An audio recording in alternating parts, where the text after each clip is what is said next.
नमस्कार साथियों, मैं हूं बजरंग प्रजापति एक बार फिर आपके साथ। तो बड़े सवाल थे हमारे सामने कि आखिर जो लेवल 2 के अंदर एसएसटी है उसकी मेरिट है वो कितनी रहेगी। काफ़ी बड़े बड़े सवाल थे, काफ़ी लोगों ने मेरे को है वो पूछा है कि सर आखिर मेरिट कितनी रह सकती है।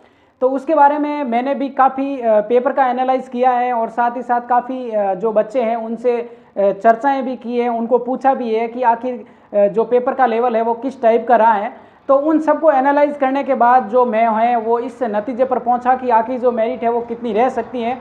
तो आइए उसके बारे में कुछ चर्चाएं करते हैं। तो सबसे पहले मैं नॉर्मल चर्चाएं करता हूं। तो आपको पता ही होगा कि इसके अंदर जो हमारे सामने थे वो कुल जो इसके अंदर पद है वो आखिर कितने हैं। तो वो पद आपको पता है 4712 जो पद है वो हमारे सामने है। और इसको अगर हम बांटेंगे तो दो टाइप से बांटेंगे। एक हमारा जो रहेगा वो नॉन टीएसपी रहेगा और एक जो रहेगा हमारे साथ में वो रहेगा टीएसपी के अंदर।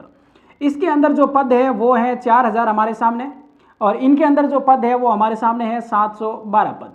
ठीक है। और उसके बाद ये भी बताया गया है कि इसके अंदर जो कुल आवेदन है वो कितने आ चुके हैं। तो इसके बारे में हम अगर बात करते हैं तो टोटल जो आवेदन है वो 2,58,000 और 661 जो आवेदन है वो हमारे सामने प्रस्तुत हुए हैं। ठीक है। तो हम बात अगर करते हैं तो आखिर इनकी जो मेरिट है वो कितनी रह सकती है, उन सब का एनालाइज करने के लिए हम एक बार फिर देखते हैं। ये नॉर्मल जानकारी थी आप सबके लिए, तो ये तो आपको पता ही होगा। और आगे जो हम बात करते हैं उसके अंदर हम बात करेंगे, सबसे पहले हम देखेंगे जनरल की मेरिट, उसके बाद हम देखेंगे कि आखिर ओबीसी की मेरिट कितनी रहेगी, उसके बाद हम चर्चाएं करेंगे कि आखिर जो ईडब्ल्यूएस है उसकी मेरिट कितनी रह सकती है, उसके बाद एससी और एसटी का भी मामला सेट कर देंगे। ठीक है। और ये जो चर्चाएं हैं वो हम करेंगे पहले नॉन टीएसपी के अंदर और उसके बाद जो चर्चाएं करेंगे हम इधर जो है वो टीएसपी के अंदर भी करेंगे। ठीक है।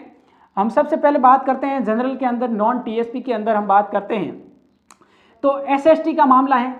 तो काफ़ी ज़्यादा आवेदन भी है और कंपटीशन है वो भी ज़्यादा है और पेपर भी थोड़ा ढंग का ही था, इसमें तो कोई दिक्कत है नहीं। तो हम अगर बात करते हैं जनरल की जो मेरिट है वो हमारी जो रहेगी वो 210 है, उनसे लगा करके 215 है, उसके बीच में रहेगी हमारी।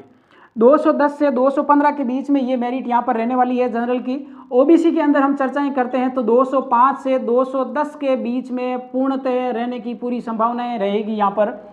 और उसके बाद हम ईडब्ल्यूएस की बात करते हैं तो ईडब्ल्यूएस है वो जरा सा हल्का पड़ेगा, थोड़ा सा नीचे 203 से 207 इसके बीच में है वो ईडब्ल्यूएस की मेरिट रहेगी।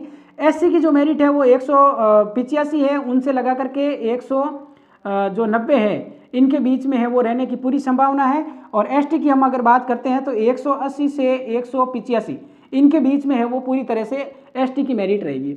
अब हम अगर बात कर लेते हैं टीएसपी की तो इसके अंदर हमारे सबसे पहले हम जनरल के बारे में चर्चा करेंगे, फिर एससी की चर्चा करेंगे और फिर एसटी की चर्चा करेंगे। इनकी चर्चाएं करना ज़रूरी है और इनके सामने जो मेरिट है वो है हमारे सामने 175 से 100 जो है वो 80 इनके बीच में यहाँ पर है वो टीएसपी के अंदर रहने वाली है मेरिट जनरल की। और एससी की हम अगर बात करते हैं तो एससी की जो मेरिट है वो ज़्यादा तेज़ नहीं है, नॉर्मली हल्की सी है, 155 से 165 के बीच है।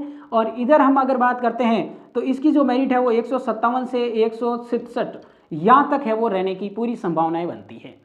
तो ये जो नॉर्मल जो मैंने एनालाइज किया है, जहाँ तक मैंने देखा है पेपर को अच्छी तरीके से, और उसके हिसाब से जो अनुमानित आंकड़े हैं वो यहाँ पर निकाले गए हैं। इनके बीच में जिसके भी नंबर आ रहे हैं वो बिल्कुल सेफ हैं। और अगर बात करते हैं महिलाओं की तो महिलाएं जरा सी इनसे है वो नीची रहेगी। जैसे आमतौर पर हम सभी एग्जामों के अंदर देखते हैं कि जो इनकी जो महिलाओं की जो मेरिट है वो थोड़ी सी कम रहती है। ठीक है।